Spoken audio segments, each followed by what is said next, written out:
تو حضرت ابو ہریرہ رضی اللہ تعالیٰ عنہ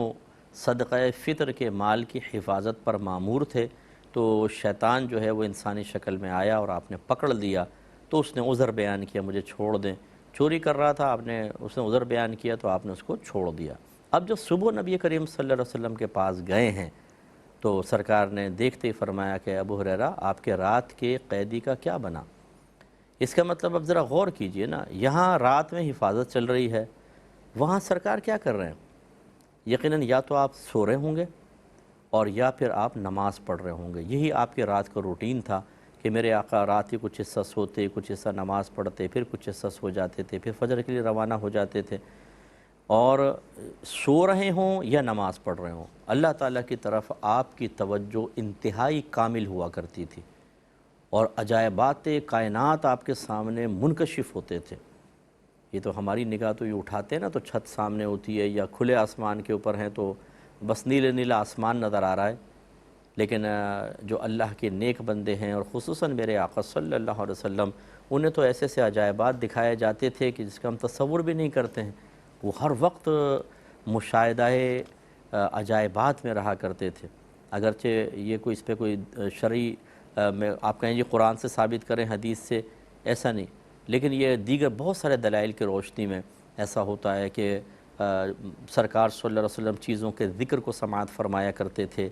خود فرماتے ہیں کہ میں ان پتھروں اور درختوں کو جانتا ہوں جو میرے اعلان نبوت سے پہلے مجھے سلام کیا کرتے تھے۔ اسی طرح کہ یہودن نے جو آپ کو زہر دیا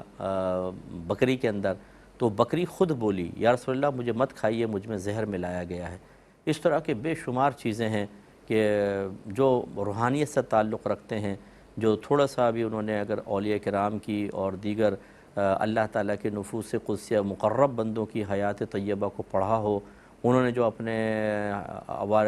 احوال بیان کیے، ان کا مطالعہ کیا ہو، تو آپ دیکھیں گے کہ ان کے اوپر کیا کیا چیزیں منکشف ہوتی ہیں۔ کہنے کا مطلب یہ ہے کہ توجہ اور استغراق کا عالم وہ ہے، یہاں ایک غلام کے پاس شیطان آ رہا ہے اور نبی کریم اگلے دن اس کی اطلاع دے رہے ہیں۔ اس کا مطلب ہے کہ اللہ تعالیٰ کی عطا سے، کیونکہ اللہ کے کمال سے ہی ہے، انسان کا کوئی کمال نہیں ہے، ادھر بھی توجہ ہے اور ادھر بھی توجہ ہے۔ اور ایسی چیز کی خبر دینا جس کو ہم دیکھ کے نہ جان سکیں، سن کر، سونگھ کر، چکھ کر یا چھو کر نہ جان سکیں یا عقل سے نہ جان سکیں، اسی کا نام غیب ہوتا ہے، اس پوشیدہ شے کا نام غیب ہے۔ جیسے اگر میں آپ سے بھی پوچھوں کہ بتائیں لاہور کی فلاں گلی میں کیا ہو رہا ہے، تو آپ کے پاس کوئی آلہ نہیں ہے کہ آپ سیٹلائٹ پہ بیٹھے اور فوراً وہاں پہ کیمرہ فوکس کیا اور آپ نے دیکھ لیا، نہیں، نہ آپ وہاں کی سن سکتے ہیں، نہ دیکھ سکتے ہیں، نہ سونگھ سکتے ہیں، نہ چکھ سکتے ہیں، لیکن اگر آپ بتا دیں گے تو اس کا مطلب یہ ہوا کہ یہ ایک غیبی امر کی آپ نے خبر دی ہے۔ اب اس کی سورس کیا ہے؟ اگر تو اللہ کی طرف سے وحی ہے تو وہ پھر بالکل علم غیب ہے، اور اللہ تعالیٰ نے آپ کو عطا فرمایا، یا پھر کوئی بزرگ ہوتے ہیں بعض اوقات، جیسے اللہ کے نبی نے صحابہ کرام علیہم رضوان کو بہت سارے غیوبات کی خبر دی اور ان کے ذریعے پھر ہم تک بھی پہنچی ہے۔ ہم اللہ کو جانتے ہیں، اللہ تعالیٰ ہے، لیکن نہ ہم نے کوئی آلے سے جانا، نہ دیکھا، نہ اس کی آواز سنی، نہ کوئی اس کی خوشبو ہے، نہ چھو کر، نہ معاذ اللہ کوئی چکھ کر، پھر بھی ہم کہتے ہیں اللہ ہے، تو ایک غیبی خبر ہے نا ہمارے پاس۔ یہ کس نے بتائی؟ اللہ کے نبی نے۔ تو انبیاء علیہم السلام جو ہوتے ہیں یہ غیبی امور پر بعطائے الہی مطلع ہوتے ہیں، لیکن اتنے ہی غیوبات پر جتنا اللہ نے ان کو عطا فرمایا۔ ہمارے نبی کریم صلی اللہ علیہ وسلم کے بارے میں ہمارا عقیدہ یہ ہے کہ آپ کو ما کانا و ما یکون کا علم حاصل ہے۔ ما کانا، ما مانے جو، کانا مانے ہو گیا، جو ہو گیا، وما یکون، ما مانے جو، یکون مانے ہوگا۔ ما کانا وما یکون کا مطلب جو ہو گیا اور جو ہوگا وہ اللہ نے اپنے حبیب کو بالتفصیل بتایا۔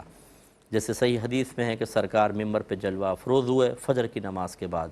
اور ظہر تک بیان کرتے رہے، پھر ظہر کی نماز پڑھی، عصر تک بیان کیا، عصر کی نماز پڑھی، مغرب تک بیان کیا۔ صحابہ کرام کہتے ہیں کہ اس پورے وقت میں سرکار نے اشیاء کی پیدائش سے لے کر جب پیدا ہوئے اور قیامت تک جو کچھ ہوا، جو کچھ ہونے والا تھا، ما کانا وما یکون کے الفاظ ہیں، سب سرکار نے بتا دیا، حتیٰ کہ جنتی جنت میں چلے گئے اور دوزخی دوزخ میں چلے گئے۔ یعنی یہ ایک معجزہ تھا سرکار کا کہ ایک ہی نشست میں جب سے چیزیں پیدا کیں، کیونکہ پہلے تو اللہ تعالیٰ تھا اور کچھ تھا ہی نہیں، پھر اللہ نے مخلوق کو پیدا کیا، مخلوق کی پیدائش سے لے کر اور قیامت تک، حتیٰ کہ جنتیوں تک کا بتا دیا کون کون جنتی ہے، کون کون جہنمی، سب سے آخر میں کون جنت میں جائے گا، سب سے آخر میں کون جہنم میں رہ جائے گا، سب چیزیں سرکار نے بیان فرما دی ایک ہی نشست میں۔ اتنا علم اللہ نے آپ کو عطا فرمایا تھا۔ ہمارا عقیدہ یہ ہے کہ چیزوں کی پیدائش سے لے کر قیامت تک پوری چیزوں کا علم بالتفصیل اللہ نے اپنے حبیب کو عطا فرمایا، اور قیامت کے بعد کے اتنے ہی علوم کا ہم دعویٰ کریں گے جتنا نبی کریم صلی اللہ علیہ وسلم نے بیان کر دیا۔ جیسے ہے نا کہ قیامت کے بعد لوگ جنت میں ہوں گے، پھر جنت میں یہ ہوگا، یوں ہوگا، جہنم میں یہ ہوگا، یہ ہوگا، جتنا بتا دیا اس کا ہم اقرار کریں گے، اور جس کے بارے میں نبی کریم صلی اللہ علیہ وسلم نے نہیں بتایا، ہم ان چیزوں کے لیے، ان علوم کے لیے نہ نبی کریم کے لیے اقرار کریں گے نہ انکار۔ یعنی ہم یہ نہیں کہیں گے جانتے ہیں، نہ یہ کہیں گے کہ نہیں جانتے، بس خاموش، کیونکہ اس کے بعد ہمارے پاس دلیل نہیں ہے، تو انکار بھی نہیں کریں گے، ہو سکتا ہے معلوم ہو، اقرار بھی نہیں کریں گے، کیوں؟ دلیل نہیں ہے، لیکن قیامت تک کے لیے تو ہے۔ تو اب نبی کریم صلی اللہ علیہ وسلم پر اللہ تعالیٰ کی عطا سے بہت سی چیزوں کا، غیبی چیزوں کا انکشاف ہوا، ان میں سے ایک یہ بھی ہے۔